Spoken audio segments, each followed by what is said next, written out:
Sometimes becoming better does not make people warmer towards you. Sometimes it makes the room colder. You start taking care of yourself. You stop explaining every decision. You no longer laugh at jokes that quietly shrink you. You answer with calm instead of panic, and strangely, the people who once seemed comfortable around you begin to act as if you have betrayed an invisible agreement. Nothing dramatic happens, no open confrontation, just delayed smiles, careful pauses, small comments dressed as humor, and a feeling that your growth has somehow become an accusation. Perhaps the tension is not always about what you did. Perhaps it begins with what your presence forces others to see.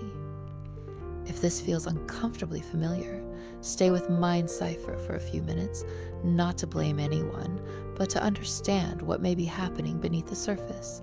To understand that tension, we have to look at the mask people show the world and the shadow they would rather not meet. Carl Jung used the word persona to describe the face we learn to wear in society. The polite version, the reasonable version, the one that smiles at the right moment, says the acceptable thing, and knows how to move through a room without disturbing the arrangement too much. That mask is not always false. In many ways, it helps us live with other people. You cannot bring every private fear, every hidden resentment, every raw impulse into every conversation. Social life would collapse under the weight of complete exposure. But behind that mask, there is another part, the shadow. Not a monster, not some dramatic darkness reserved for broken people. The shadow is made of the things we prefer not to recognize in ourselves: envy, insecurity, a hunger for approval, the wish to be admired, the fear of being ordinary, the anger we call honesty, only when it belongs to someone else, the sadness of knowing we abandoned something we once wanted. Most of the time, those things stay out of sight. People go to work, attend dinners, send messages, share jokes, make plans, and continue to look perfectly composed. Then someone walks into their life and, without meaning to, reflects the very thing they have been avoiding. That someone might be you, not because you are trying to be superior, not because you are standing in the middle of the room announcing your transformation. It may be much quieter than that. You begin waking up earlier. You become more careful with your time. You stop begging for approval. You choose your words. You stop accepting responsibilities that were never yours. To you, it feels like a small adjustment. To someone else, it can feel like a mirror. And not everyone wants a mirror. When you become more disciplined, someone nearby may not see discipline. They may feel accusation.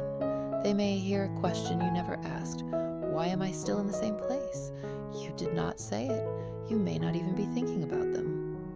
But your behavior has created contrast, and contrast can be painful. A colleague sees you finishing your work without joining the daily complaints. A friend notices you no longer revolve around the same old dramas. A family member realizes your mood no longer rises and falls with their approval. On the surface, their reaction may look casual. You've changed. You take things too seriously now. Don't act like you're above everyone. It sounds like commentary, but sometimes beneath it there is discomfort looking for a target. This is where people often misunderstand hostility. It is not always open hatred. It is not always a conscious wish to harm you. Sometimes people dislike the feeling they experience around you, and because they do not know how to sit with that feeling, they turn you into the problem. If you are the problem, they do not have to examine themselves. This happens in very ordinary places. At work, perhaps you used to be the person who always said yes. Yes to extra tasks. Yes to staying late. Yes to covering for someone who had not prepared. Yes to smoothing over tension so nobody else had to feel guilty. People grew used to that version of you. Predictable, useful, available. Then one day, you say no. Not aggressively. Not with cruelty. Just clearly. I can't take that on today. That part is not mine to handle. I need to leave on time. A simple boundary. But the reaction feels strangely heavy. Someone becomes cold. Someone calls you difficult. Someone says you are not as kind as you used to be. But were you kinder before or just easier to use? That question is uncomfortable because it changes the whole story. When people benefited from your lack of boundaries, your exhaustion felt normal to them. When you finally stop paying for everyone else's comfort with your own energy, they may experience fairness as rejection. And so they call you selfish. The same thing can happen in families. Maybe you were the one who softened every conflict. If someone raised their voice, you lowered yours. If someone made a hurtful comment, you laughed it off. If the room became tense, you became smaller, lighter, more agreeable, just to keep everything from breaking. Then you begin to change. You no longer apologize just to end the conversation. You no longer rush in to rescue every emotional storm. You allow a pause to exist without filling it with self-blame. You answer more slowly. You choose not to carry the whole atmosphere on your back. And suddenly, the family system feels disturbed, not because you have attacked anyone, but because you have stopped playing a role that helped everyone avoid their own responsibility. In friendships, the shift can be even subtler. You used to laugh at jokes that quietly humiliated you. You let people tease you past the point where it felt good, because being easygoing seemed safer than being honest.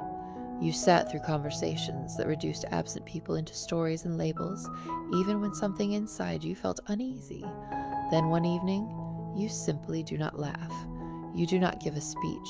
You do not make yourself morally grand. You just stop participating, and the group feels it. Every social circle has hidden agreements. Don't name what is uncomfortable. Don't grow too quickly. Don't make the old habits look small. Don't leave the role we assigned you. The moment you step outside one of those agreements, the system reacts. Not always with anger, sometimes with sarcasm, sometimes with distance, sometimes with that strange politeness that feels colder than a direct argument. This is why growth can be lonelier than people expect. We are often told that if we become healthier, calmer, more responsible, more truthful, the people around us will naturally celebrate it. Some will. Those are the people who are not threatened by your becoming more whole. They can admire your progress without turning it into a verdict on their own life. But not everyone can do that. Some people only love the version of you that keeps them comfortable, the version that needs their approval, the version that apologizes first, the version that reacts in the familiar way, the version they can predict, manage, tease, pull back, or emotionally pressure into place. When you no longer need their validation in the same way, they lose leverage. Before, one disappointed look could ruin your day. One dry message could send you into hours of overthinking. One vague criticism could make you explain yourself until you were exhausted, but now something in you pauses. You ask yourself, did I actually do something wrong, or am I just afraid of being disliked? That small question is powerful. It separates guilt from fear. And once you begin to separate those two, you become harder to control. Not every form of control looks cruel. Some of it arrives through wounded expressions, nostalgic remarks, half jokes, emotional withdrawal, or sentences that seem soft but carry a hook. You used to be more fun. I suppose you don't need anyone now. You've become different. Hidden inside those sentences is an invitation. Come back to the old role. Make me comfortable again. Let me recognize you. If you are not careful, you will start shrinking yourself to restore the peace. You will hide your confidence. You will soften your boundaries until they become suggestions. You will laugh when you do not want to laugh. You will pretend not to notice the patterns you can clearly see. And at first the room may feel warmer again, but inside you something will know. You returned to a smaller version of yourself to make other people feel larger. That is a costly bargain. Still, this is not a message about becoming cold, superior, or suspicious of everyone. Psychology becomes dangerous when we use it as a weapon, when we decide that anyone who dislikes us must be jealous, anyone who criticizes us must be projecting, anyone who leaves must be unable to handle our light. That is not growth. That is another mask. Sometimes people are uncomfortable around you because they are facing their own shadow, but sometimes they are uncomfortable because your growth has become rigid, Maybe you have mistaken emotional distance for maturity. Maybe you use discipline to quietly look down on those who are still struggling. Maybe you call it honesty when you are really enjoying the power of being right. So the deeper question is not only, why do they react this way to me? It is also, what part of their reaction belongs to them, and what part of it should I honestly examine in myself? This is where your own shadow enters the room. If you only see the shadow in other people, you may become sharp, but not wise. You may begin reading every glance, every pause, every awkward smile as proof that you have outgrown everyone. And slowly, your insight becomes another form of isolation. Real maturity is less theatrical than that. It does not need to declare that everyone else is asleep. It does not need to make you the misunderstood hero of every room. It allows a more difficult truth. You can be growing and still be imperfect. You can be right about a boundary and still clumsy in how you set it. You can be misunderstood and still have something to learn. To work with your shadow is to admit that you too can envy. You too can crave recognition. You too can feel threatened by someone else's progress. You too can dress your fear in noble language. That admission does not make you weak. It makes you more real. And when you are more real, your boundaries become cleaner. You can say no without contempt. You can leave without turning the other person into a villain. You can accept that someone dislikes your change without needing to punish them for it. You can recognize projection without building your entire identity around being projected onto. You stop trying to win the invisible trial, because there will always be someone who misunderstands your growth, someone who believes your boundary is rejection, someone who thinks your calm is arrogance, someone who preferred you when you were anxious enough to be controlled. You cannot explain your way into every person's approval, and often the more you try, the more you return to the old role, the person who must prove they have permission to exist as they are. You do not need to live there anymore. What you need is clarity. Clarity in your actions, clarity in your limits, clarity in your tone, clarity in your willingness to repair when you are genuinely wrong, and clarity in your refusal to apologize simply because someone dislikes the new shape of your life. Some relationships will not survive this. That can hurt. There are people who were deeply connected to a previous version of you, a version built around fear, over-explaining, over-giving, pleasing, performing, smoothing things over. When that version begins to disappear, the relationship may reveal that it was not built on mutual recognition, but on convenience. That does not mean the past was fake. It means the structure cannot always hold the weight of your becoming, and that is part of individuation, not becoming detached from everyone, but becoming less divided from yourself. You stop living only through the eyes of the group. You stop treating approval as oxygen. You stop abandoning your inner reality just to keep an outer arrangement intact. But individuation is not isolation. It is not a rejection of love, family, friendship, or community. It is the slow work of becoming someone who can belong without disappearing. The people who are meant to remain close to you may not always understand your changes immediately. They may need time, they may feel unsettled, they may even miss the older version of you. But if the bond is healthy, it will not require you to become smaller forever. There's a rare kind of person who can say, I do not fully understand who you are becoming yet, but I want to meet you there. Keep those people close. As for the others, you do not have to hate them. You do not have to diagnose them. You do not have to turn every distance into a dramatic betrayal. Sometimes people simply cannot follow you into the next room of your life. Sometimes they only knew how to love you when you were easier to place. Let that be sad without making it a prison. Because hidden hostility often begins when you stop performing the role that kept the old system comfortable.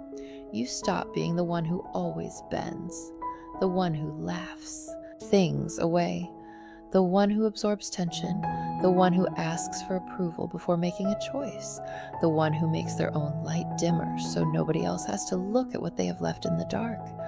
And when you stop performing, the old stage becomes confused. Some people leave, some stay at a distance, some try to pull you back, and a few perhaps only a few, meet you with a steadier gaze. That is the quiet sorting that comes with becoming yourself. Not everyone who reacts badly is your enemy. Not every uncomfortable room is a sign you are wrong. And not every loss is a failure. Sometimes a relationship ends because it was built around a version of you that no longer exists. But do not let this make you hard. Let it make you honest. Honest enough to see when someone is projecting their fear onto you. Honest enough to see when you are doing the same. Honest enough to set a boundary without turning it into a performance. Honest enough to admit that growing up is not only about becoming stronger, sometimes it is about becoming less false. So if someone seems to quietly resent you more than you realized, pause before you collapse into self-blame. Pause before you crown yourself the victim of everyone's envy. Look carefully. What is being triggered? What old role are you being asked to return to? What part of you still wants to be accepted badly enough to betray yourself? And what part of you is ready to stop? Living truthfully does not mean exposing every private corner of your soul. It means no longer abandoning the deepest part of yourself, just to be welcomed by people who only felt safe around your mask. When that begins to happen, life may become less crowded, but the space that remains will be cleaner. The conversations will breathe differently. The people who stay will not need you to perform your smallness. They will be able to meet you as someone still changing, still learning, still unfinished. And perhaps that is the most peaceful kind of connection, not being adored by everyone, not being misunderstood by no one, but standing in a room without leaving yourself at the door. If this thought lingers after the screen fades, let it stay with you quietly. Mind Psypher is not here to teach you how to become colder than the world, only to remind you that sometimes peace begins at the moment you stop folding your soul to fit inside a room that was never built for your whole self.